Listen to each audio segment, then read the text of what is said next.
We're all about to see a lot more YouTube content creators come to the platform because Google just cut 12,000 jobs. That is a massive layoff. That means that Google cut 6% of its workforce.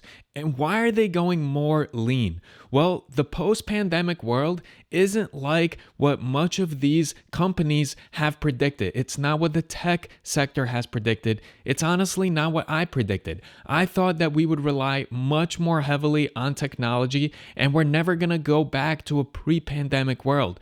But currently today, especially where I live in North Jersey, I see it in New York City, for the most part, people's day-to-day lives reverted back to the way it was pre-pandemic times, which is a good thing. But a lot of these tech companies, Microsoft, Apple, Amazon, they way overhired because they expected a robust technological economy post-pandemic, but that just didn't pan out. Microsoft recently announced that it's cutting 10,000 jobs. That's 5% of their workforce.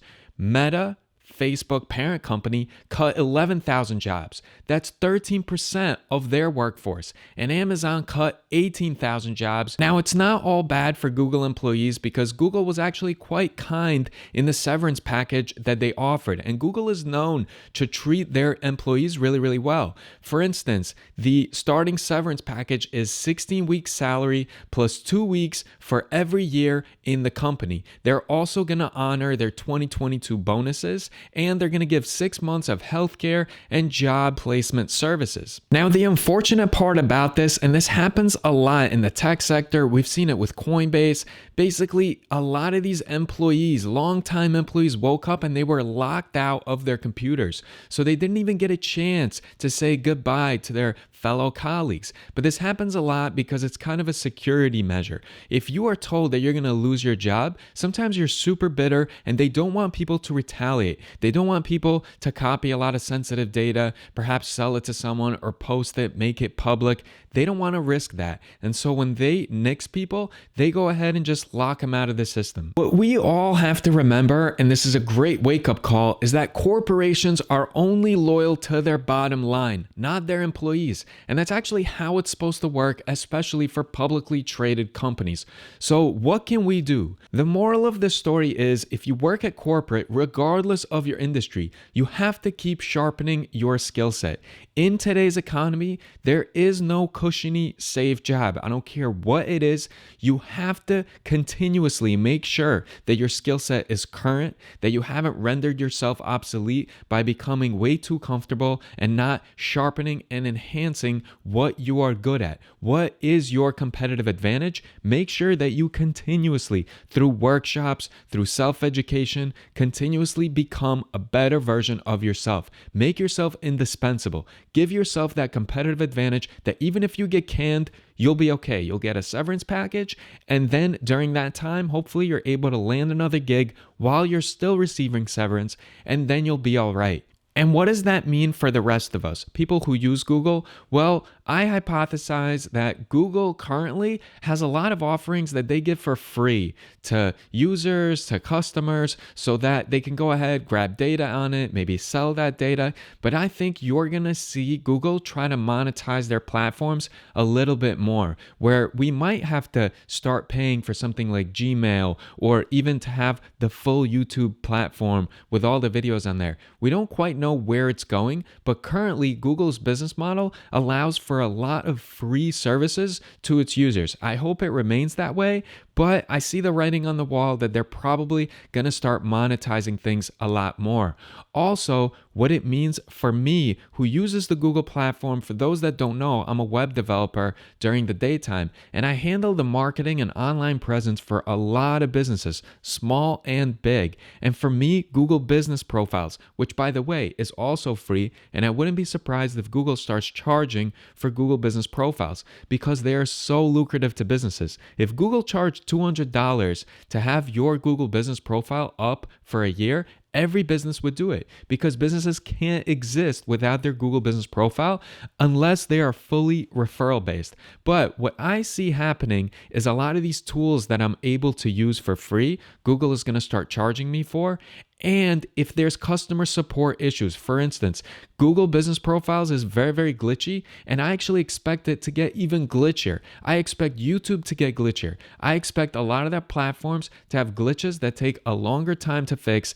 And if you do file a ticket because of a certain bug, because of something that you need customer support for, I think it's going to take a lot longer to find the resolution. And so personally, I also see the writing on the wall in that sense. And so while my bread and butter is being a web developer, doing a lot of local SEO, I'm a search engine optimization specialist. I've been doing it for nearly 8 years. And while I am great at that stuff and business is doing okay, I still am trying to diversify my skill set. I started doing photography and videography work for the last 5 years professionally, and I'm actually doing more and more of that because something like banquet hall photography or profile photos for professionals, headshots, that's not going anywhere. You can't automate that. Sure, technology is getting a lot better. Like the iPhones are able to take amazing headshots these days, but I just keep enhancing my skill set. I keep finding new revenue streams like YouTube.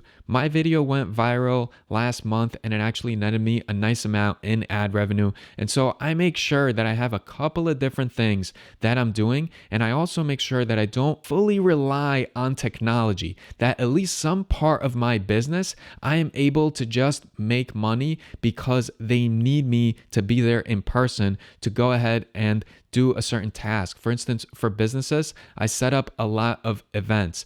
On the Latin dance scene, I host a lot of dance events. This is stuff that I need to be there in person and I get paid for that. And this is very, very important for my business model. I also want to say that all these headlines about the unemployment numbers being relatively good, you have to remember that unemployment numbers are massively manipulated to make it look like the economy is still doing great. We're in a recession. I see it. My colleagues who have businesses see it. You could see the writing on the wall. And so what can you do? All you can do is just be a better version of yourself continuously. Day after day, you have to wake up, never get comfortable in the situation you're in, and just keep excelling. Because if you get comfortable, someone who's hungrier is going to pass you by. And if your industry is having trouble and you get laid off, and then all of a sudden you have to look for a job, they're going to hire the hungrier people that have been putting in the gritty work. So put in the honest work, the gritty work, the grueling efforts, and no matter what, I don't care if you lost your job, I don't care what's going on, never lose confidence in your ability to flourish. And so just keep getting after it. And for those that watch this video, please be very mindful in the comments to not say anything too insulting about the situation of a lot of these jobs getting cut, because if you've never lost a job before, it freaking sucks. And so a lot of people, they are sad right now, they're a little bit desperate right now, and they're looking around. So just be mindful of that in the comments. Don't go and be ridiculous troll and go ahead and just do that to make yourself chuckle, because someone that might be down right now that just lost their job might be taking a peek at the comment section.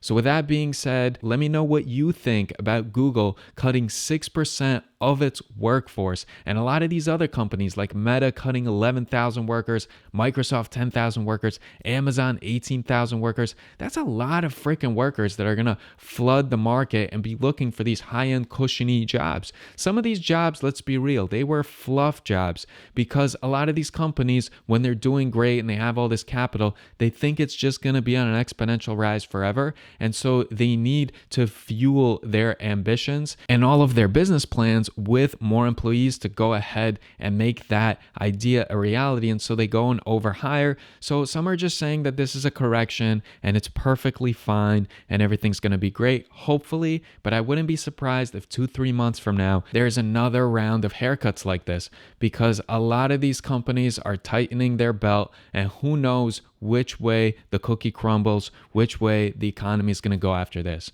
So let me know your thoughts in the comment section, and I will see you all in the next video.